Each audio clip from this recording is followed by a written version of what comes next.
Hello, children. Hope you must be doing great. During this vacation, you may have a question. What would I do that I would never fail? How many of you would like success? Of course, everyone. No one likes to be a failure. Similarly, there lived a king who wanted that he would never fail.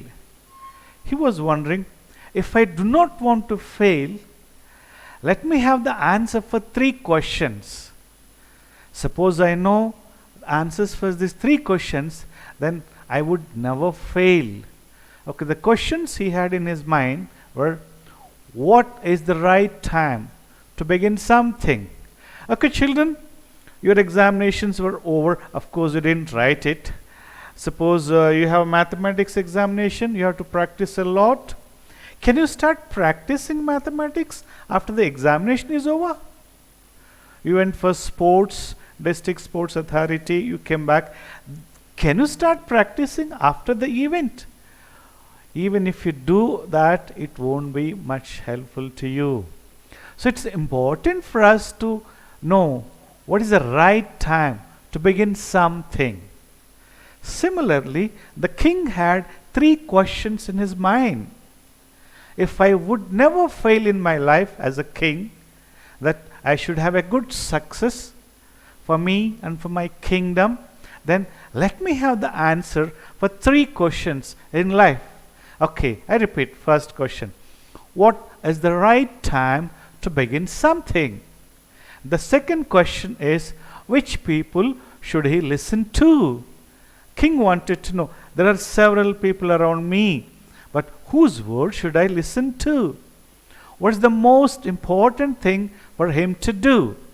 Okay, these are the questions that the king had, and let's see what did he do to get answers for his questions. And did he really get the answers? Would he be going to be a prosperous and successful king? All right, now let's see about this lesson in lesson 1, unit 1, lesson 1, 3 questions. 3 questions. This lesson was written by a Russian writer by name Leo Tolstoy. All right, shall you know something about the author? Here we go. Count Lev Nikolaevich Tolstoy, usually referred to in English as Leo Tolstoy. He was born to an aristocratic Russian family in 1828. He is best known for the novels War and Peace, Anna Karenina. His fiction includes dozens of short stories and several novellas. Children, this is not novel. This is novellas. Novellas is a thing which is longer than a story and shorter than a novel. His fiction includes dozens of short stories and several novellas, such as The Death of Ivan Ilyich, Family Happiness, Haji Murad. He also wrote plays and numerous philosophical essays. He was a Russian writer who is regarded as one of the greatest authors of all times. Come, let's see his lesson, 3 questions. Look, children, look into the reading part. A king has 3 questions and he is seeking answer to them. What are the questions? Does the king get what he wants? The thought came to a certain king that he would never fail if he would knew 3 things.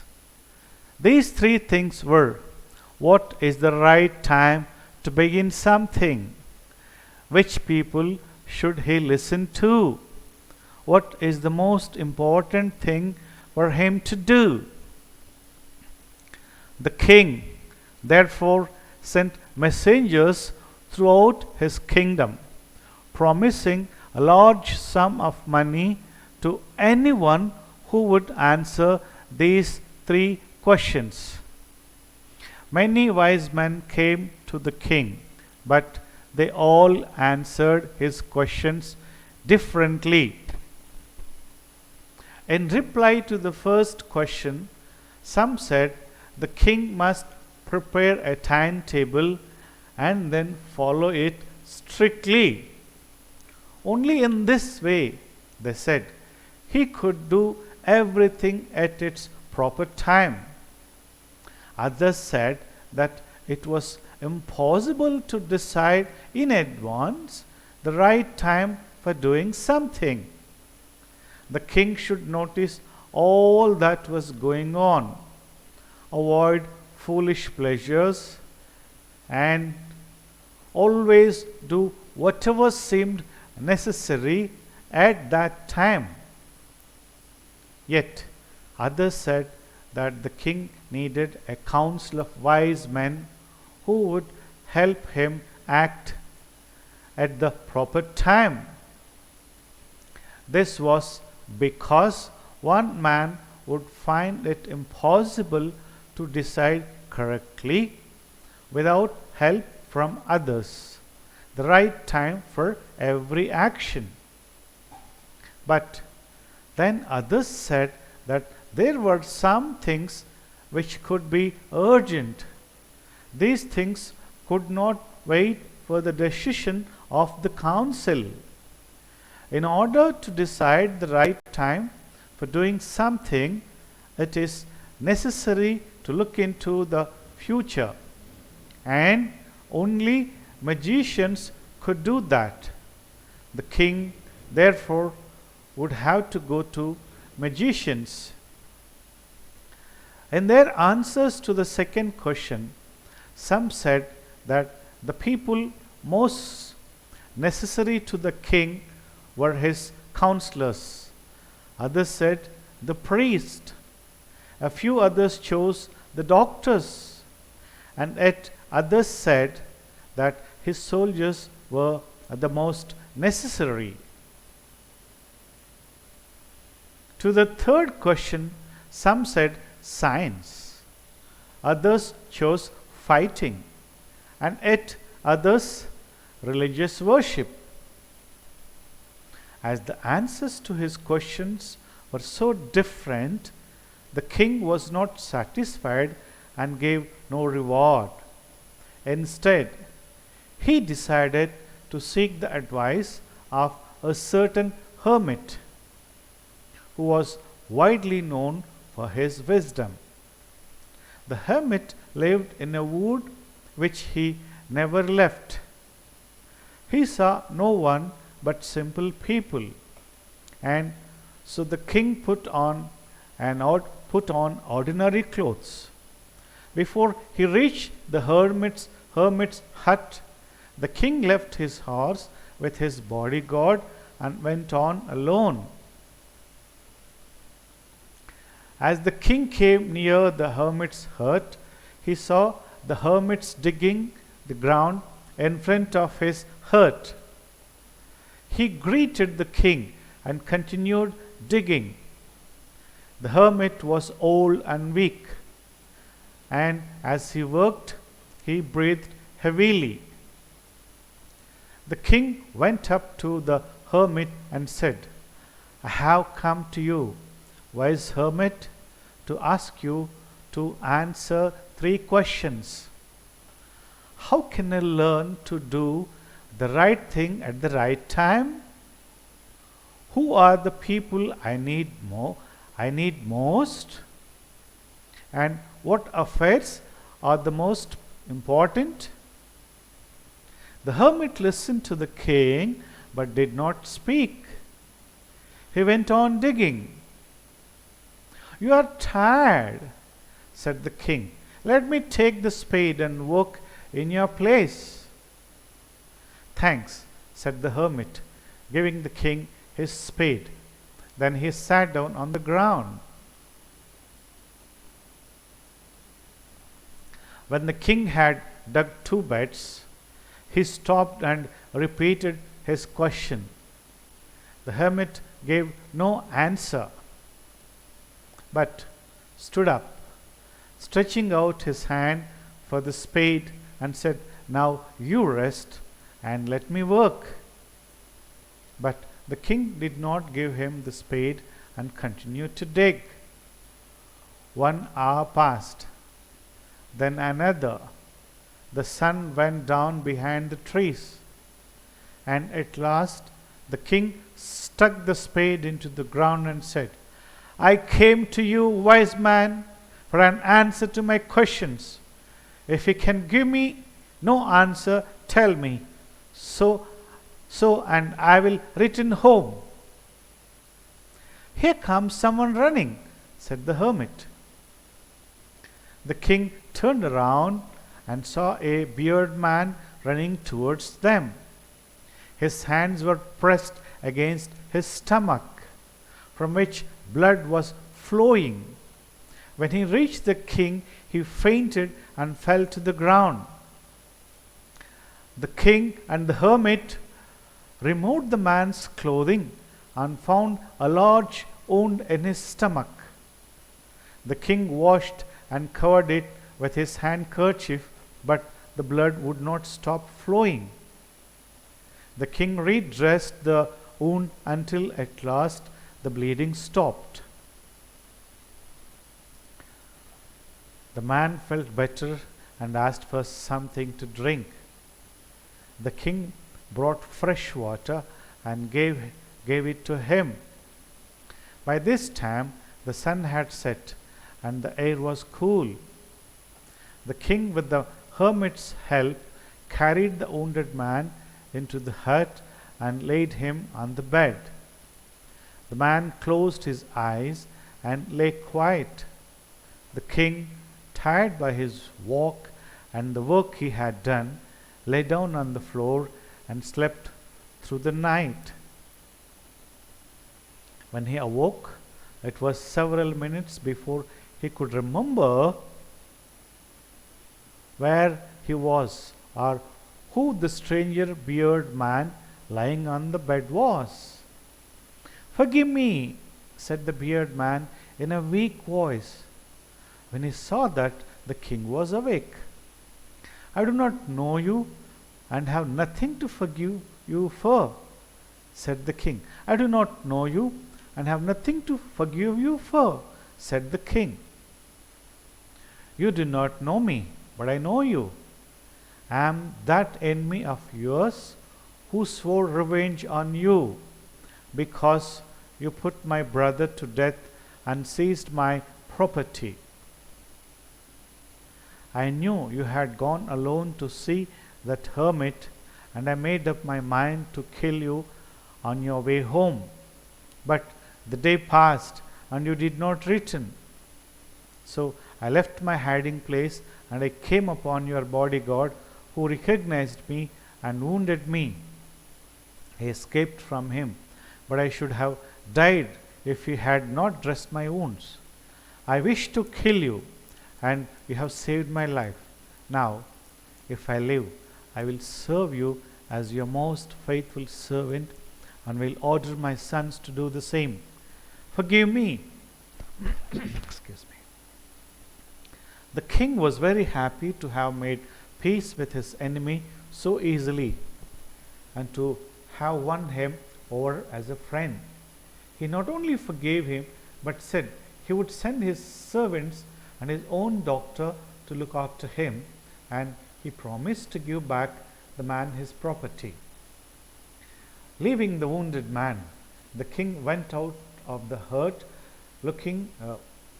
and looked round for the hermit. Before going away, he wished once more to get answers to his questions. The hermit was on his knees, sowing seeds in the beds that had been dug the day before. The king went up to the hermit and said, "For the last time, I beg you to answer my questions, wise man."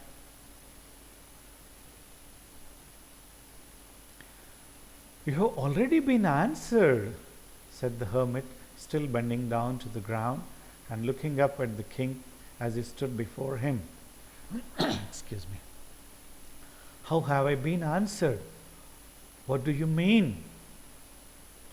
"Do you not see," replied the hermit, if you had not pitied my weakness yesterday and had not dug these beds for me, excuse me, you would have gone away. Then that man would have attacked you and you would have wished you had stayed with me. So the most important time was when you were digging the beds, and I was the most important man. And to do me good was your most important business. Afterwards, when the man ran to us, the most important time was when you were caring for him. Because if you had not dressed his wounds, he would have died without having made peace with you. So he was the most important man, and what you did for him was your most important business. Remember then, there is only one time that is important, and that time is now. It is the most important time because it is the only time we have any power to act. The most necessary person is the person you are with at a particular moment. For no one knows what will happen in the future and where we will meet anyone else. The most important business to do that person good, because we were sent into this world for that purpose alone. Alright children, before we get into the lesson, let's see the difficult words, meaning for the hard words.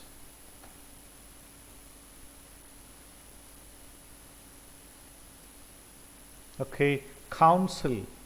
A group of people chosen to give advice or to make rules. You see, councils, we have central government, okay, council of ministers, state government, council of ministers. These ministers, this group of people are called council. Councillors who are the part of the council are called councillors. Even in our municipality, in our locality, don't you see these councillors? You are a councillor for your own ward. Yeah, these are those councillors who are part of the council. Hermit, a person who lives alone and leads a simple life, is something like a sage, monk, etc. Those who live in a solitary place. Of course, saint is also a word close to that, but saint may live even among the people, but whereas hermit, sage, these people live in a solitary place. They live all alone. Woods. Of course, one meaning wood we know is like a metal wood, but here it's a small forest, wood, or it's called woods. Affairs, things, matters, business. People, what we do, that they are affairs. Okay, beds. Of course, one bed is a bed where you sleep, but other bed is a ground which is prepared for plants, small patches of ground for plants. You must have rose bed at your backyard, I am sure.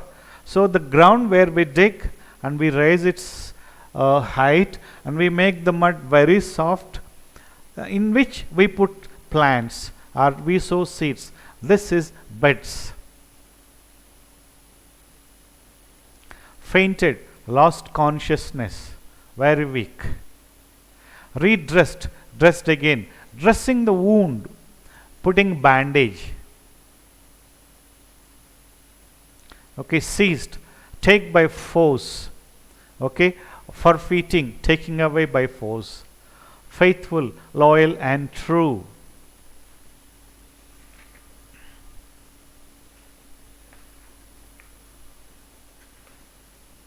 Okay, now let's get back to the story. Is this story interesting, children? A king who has a desire that he should never fail. If he would never fail, what should he do? Okay, what is the right time to begin something? Which people should he listen to? What is the most important thing for him to do? Okay, right thing at the right time. That's the question. Okay, people I need the most. That's another question. What I face are the most important. That's the third question. Okay, let's see the lesson. Okay, here is a king who is a prosperous, ambitious person. He wanted really to be a great king. Actually, this is a Russian story. Instead of king, the word is Tsar. There, the word is Tsar. Okay, he really wanted to be a prosperous person so that his kingdom can advance, can progress. Okay, the questions he had are right. What did he do to get the answers for these questions? Try.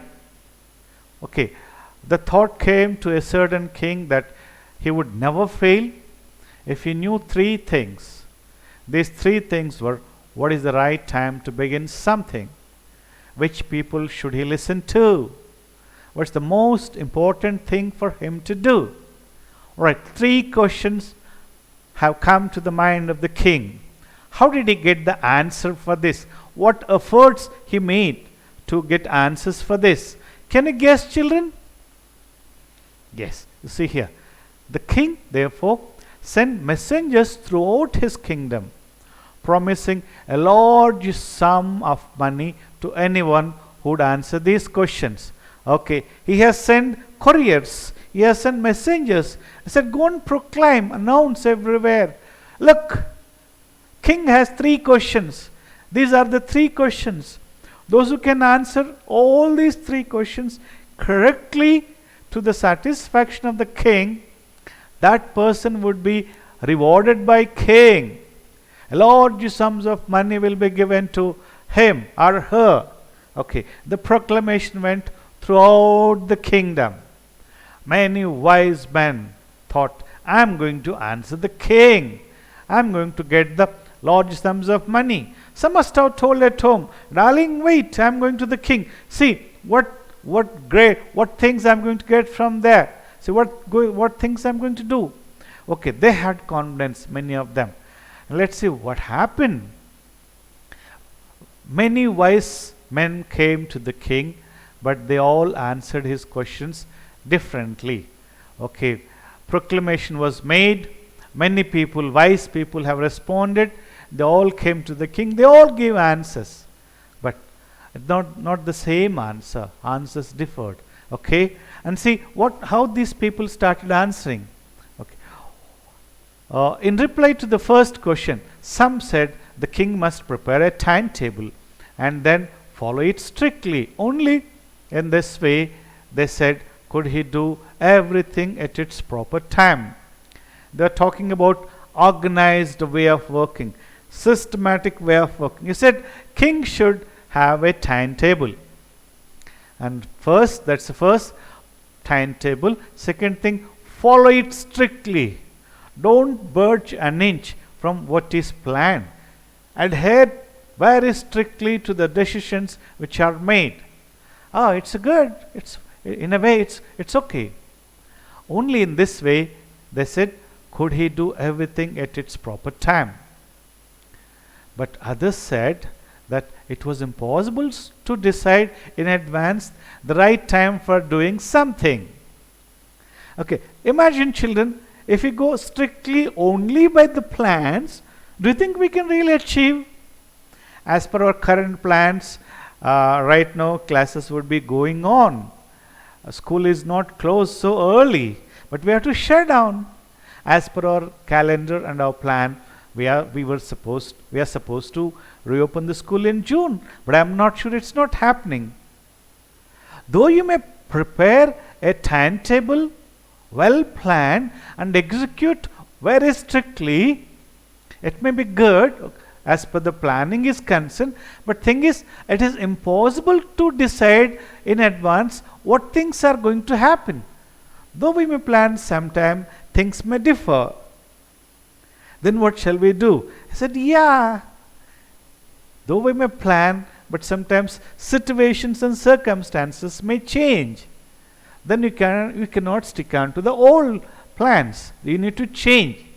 Okay, look, the king should notice all that was going on, avoid foolish pleasures, and always do whatever seemed necessary at that time. So the second type of answer was not just preparing timetable and executing it very strictly. Instead, just do according to the situations and circumstances. Always be visible and wise and take actions whatever are necessary at that time. Okay, this is second argument. Yet others said that the king needed a council of wise men who would help him act at the proper time. This was because one man would find it impossible to decide correctly without help from others. The right time for every action. The third argument or the third answer from the group of wise men, or different wise men spoke. Look, it's not king alone who should make the plans and execute. Let there be a council. Because the thought is several brains are better than one. There is a safety in the council of multitudes. Because a single person tend to make a mistake. If a mistake made by king, then that's going to affect the entire nation and the whole country will suffer. If the decision is by the king, then nobody can alter. We have several examples in our history. Once in the history, of course, we see in our, different dynasties. For example, Tughlaq dynasty. Okay, there was a very wise king. Okay, he's really wise. He was a writer and did a lot of things. Then an idea came. Look, this is such a vast kingdom, India, and our capital is in Delhi, and this is mostly northern part. Why can't we have our capital in the middle of the kingdom so that all the people can come and business could be easily accessible to everybody? As soon as he got the thought, he turned that into a decree. He made a rule. Henceforth, we are shifting our capital into the middle part of the country. He didn't consult any council. Several said, "Sir, it's difficult." Then the answer was, "Don't you know this is a decree? It's a rule, it's a law. You just have to abide by it." Yeah, people have no choice. They did it. And the harder part was, he wanted everyone from Delhi to move back to the central part of India, Devgiri. Okay, then of course young people are okay when it comes to the question of old people, cattle, animals, etc. It was too difficult. Anyway, capital was shifted into the middle of the country with a lot of difficulty, with the grumbling, whether they liked it or not, because it was a king's order. They all moved to Devgiri. Okay, king was happy. Later he found towards the northern side, enemy has been attack from Mongols and the other this Mughal, these Arab rulers were attacking. Then he felt it was difficult to go from the middle part of the country all the way to the borders to fight with the enemy. Meanwhile, they are losing the time and it's really costing lot to the kingdom. Then again he shifted his kingdom from Devgiri to Delhi. But again he said everyone should move, including with the children, old people and cattle. They all moved. Several casualties took place. Especially the older people could not withstand all this and several people died. So here the another part is, others said the king needed a council of wise men who would help him act at a proper time. At the proper time. They said if there would be a council of ministers, they could calculate the pros and cons. What are the advantages and disadvantages? Is it worth doing it or not? Then they help the king to make the right laws. Okay, this also seemed good, but let's see what happened. This was because one man would find it impossible to decide correctly without help from others, the right time for every action. But the others said that there were some things which could be urgent. These things could not wait for the decision of the council. In order to decide the right time for doing something, it is necessary to look into the future. And only magicians could do that. The king, therefore, would have to go to magicians. Again, the other side of this council was in times of need, where decisions have to be made urgently, cannot wait for the council. And when it comes to the council, there is no guarantee that there will be unanimity. As everyone is different, the thinking is different, there could be difference of opinions. In times of emergencies, when right decisions have to be made, if that doesn't take place, it will ruin the kingdom. Therefore, they said, king only should make the decisions. But to have the answers for his questions, what to start, when to start, what is the most important thing to start, I think let the king go to the magicians, where he could get superpower, super knowledge. All right. Now tell me, was the king pleased by the answers given by these wise men, children? No. Obviously, he was not satisfied. Because, let's see the other questions.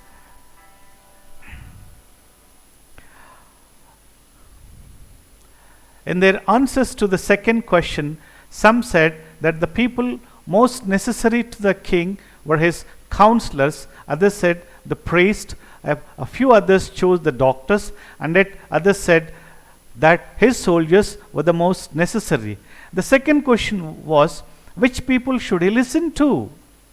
Who are the people he needed the most? And again, there is no single answer.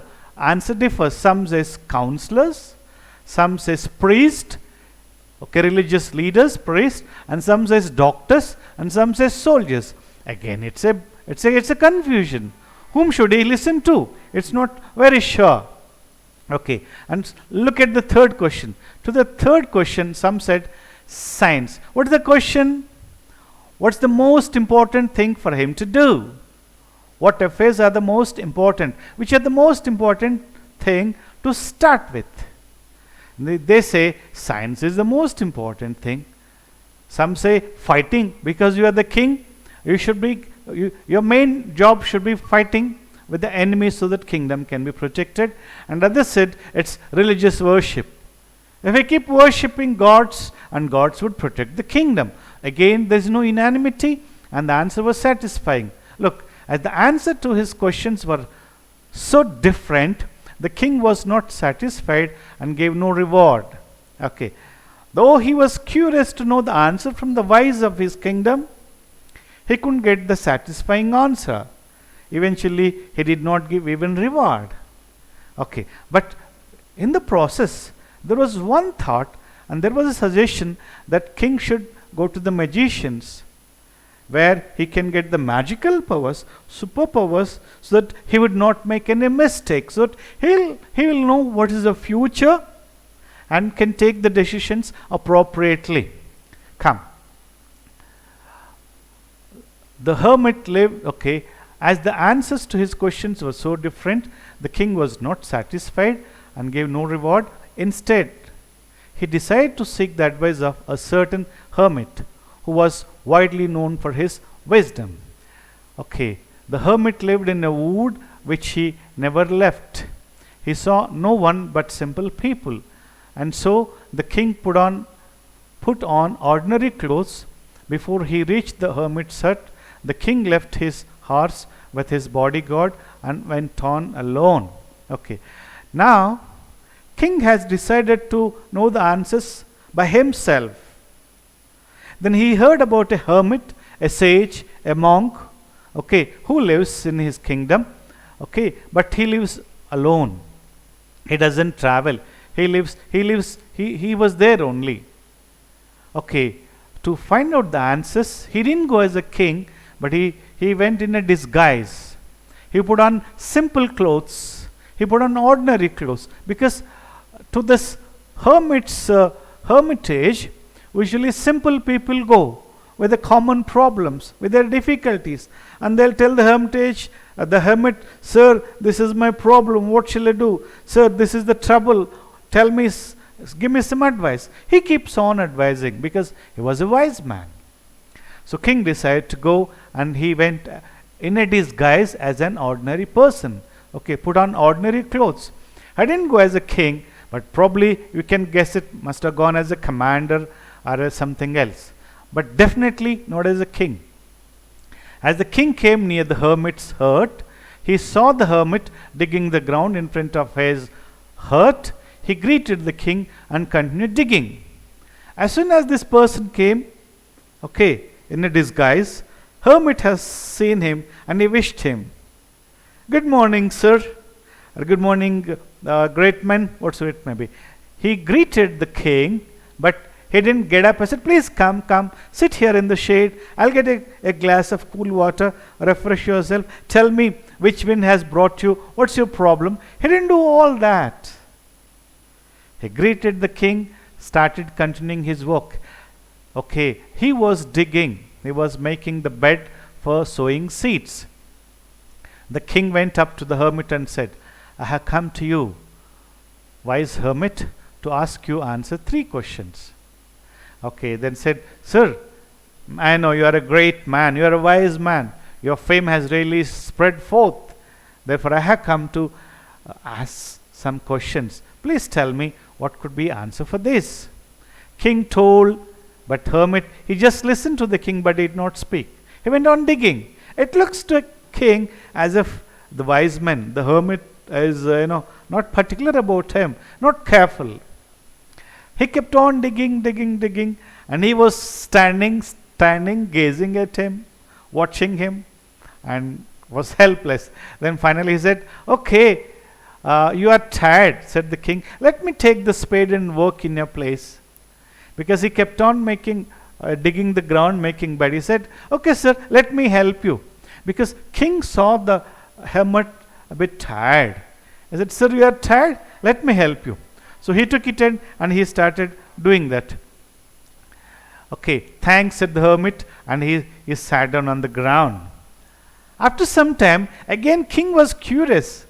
He wanted to know, "Dear hermit, great wise man, do you know why did I come here? Of course, I am digging ground, it's okay. But do you know that basically I have come here to ask you something?" Okay, when the king had dug 2 beds, he stopped and repeated his questions. The hermit gave no answer, but stood up, stretching out his hand for the spade and said, "Now you rest and let me work." This is something peculiar. King asked first time, hermit didn't answer. Okay, he waited.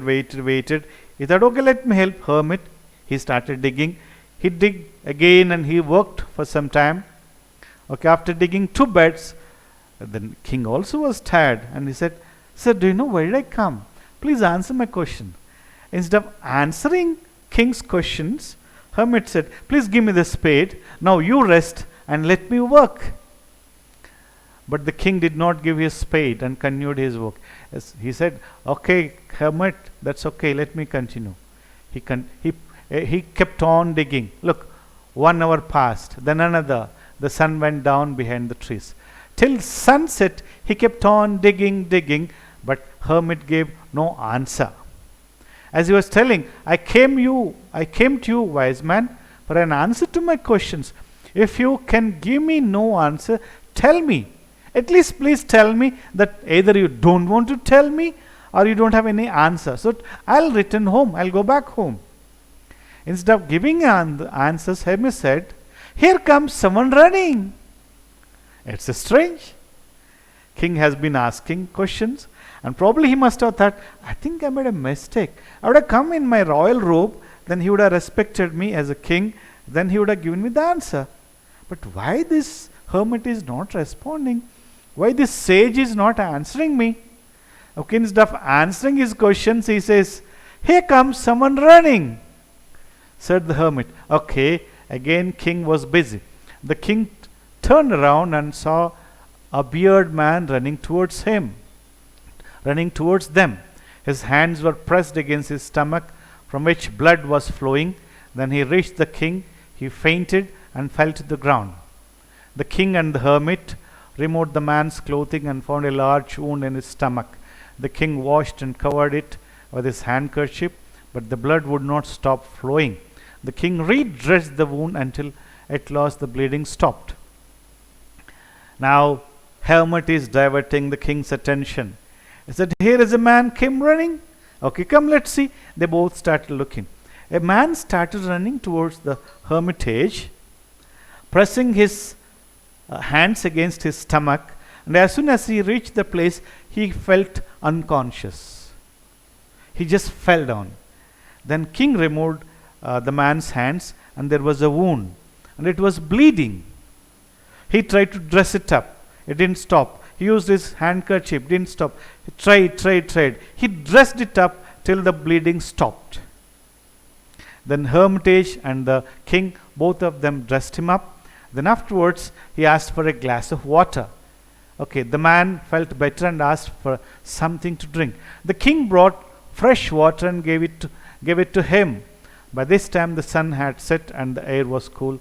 The king, with the hermit's help, carried the wounded man into the hut and laid him on the bed. The man closed his eyes and lay quiet. The king, tired by his walk and the work he had done, lay down on the floor and slept through the night. Okay, when he awoke, it was several minutes before he could remember where he was or who the strange bearded man lying on the bed. Okay, here goes the story. The man who came running has a wound in his stomach. King and the hermit dressed him up, and it was bleeding stopped. When he wanted something, king went and gave fresh water, and he drank the water. Then king and hermit both took him into the hut, and he went into sleep. Even the king, because of his walking, kings doesn't walk usually, but he walked, and he worked so hard. He was very tired. He fell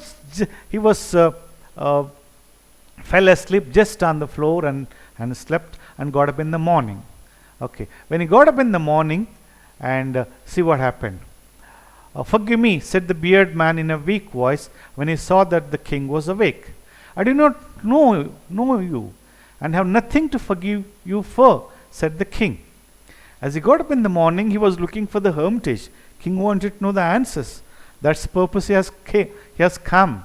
Now, this bearded man, who was a wounded man, he saw the king and said, forgive me. Sir, please forgive me. And the king was surprised. I said, what is it he's asking? Forgive me. He actually has expected an answer, something like, sir, thank you so much for your kind help yesterday. You really actually have saved my life. That could have been what is expected from the man. Instead, the bearded man says, forgive me. He says, I do not know you, and I don't know what should I forgive you for. Then the man says, sir, you do not know me, but I know you. I belong to the other kingdom. Okay, and actually you have killed my brother and you have annexed his property. You killed my brother and took my brother's property by force, and you have made it your own.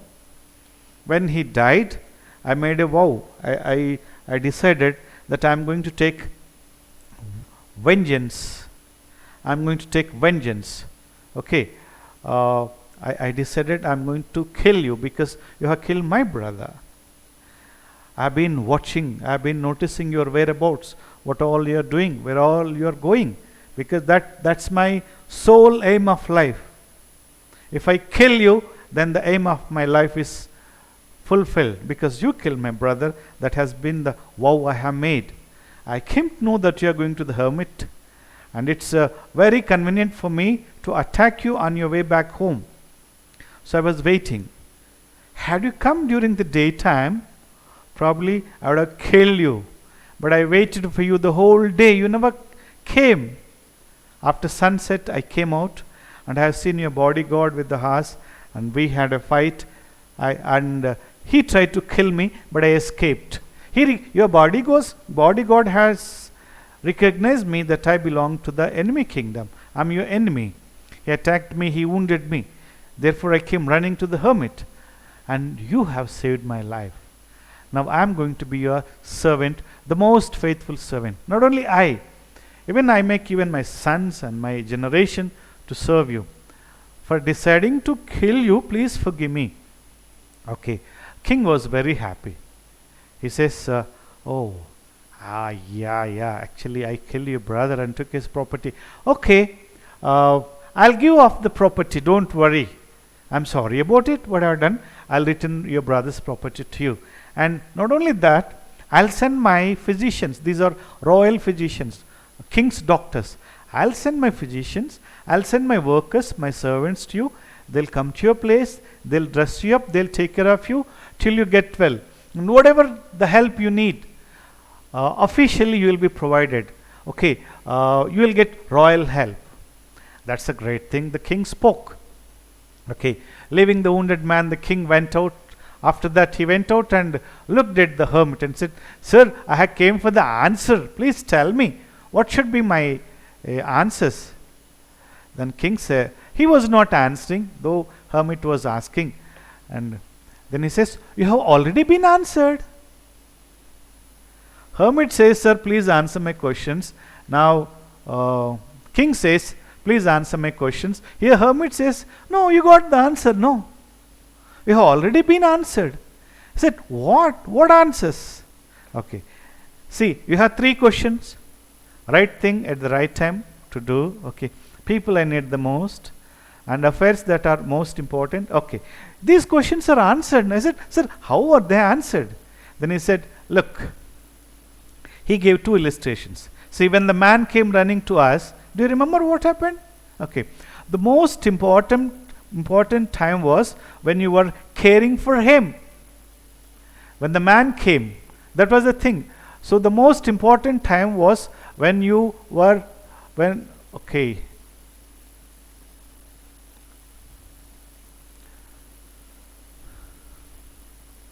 All right, the most important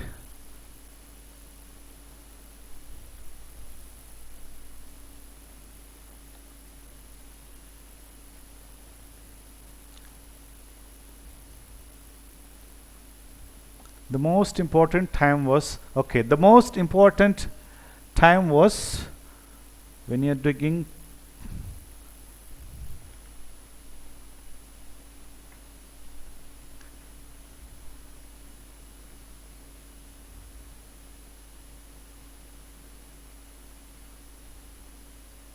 Okay, the most important time was when you were digging pits.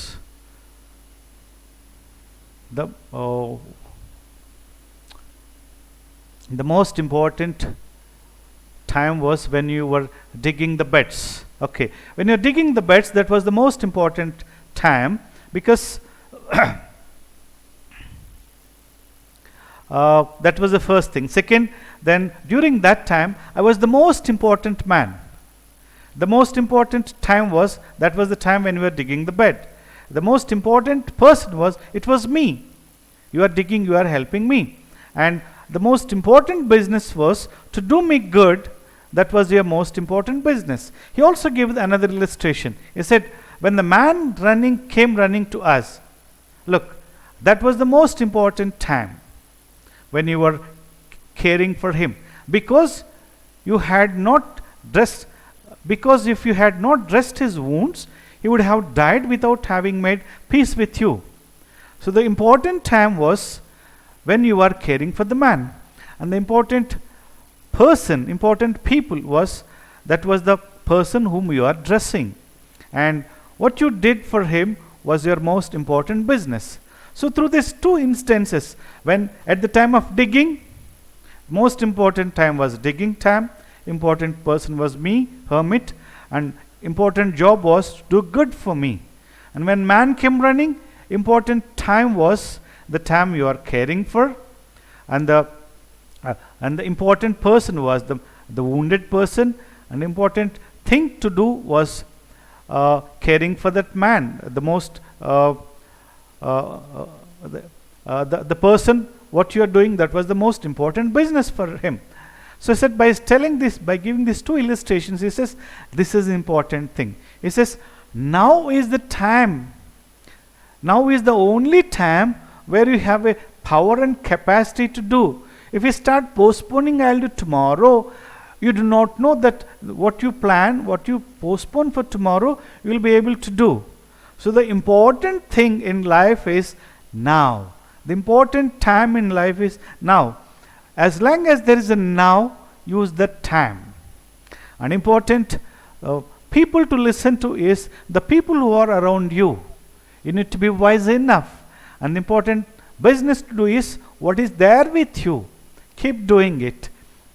This is how the hermit answered the king, and king was happy and left for his home. Okay, try and apply these things in your life. What could be the important right time to do the right thing? Okay, now we have mathematics, English, and other languages. There are a lot of things during the learning time, during class times. I think I learn this formula, okay, or I learn the spellings, or I'll read this thing. You have a lot of things. Then here in the classroom, you only plan. Since you are at home during the vacation, what you plan, this is the right time. Start doing it. Start doing it. Don't postpone. And the people who should listen to you, what could be the ones? You are at home, your mom, dad, and your siblings are there, and do what is right, what is important. Those are the important people to you at this time. And the important affair is before the school begins, see, as much as possible, whatever you can equip yourself in your academics, maybe mathematics, English, or maybe sciences, or the projects, or some assignments. Try and make best use of the time so that you would be happy and you would never fail. You would never fail. Have a great time during the vacation, children. Bye bye.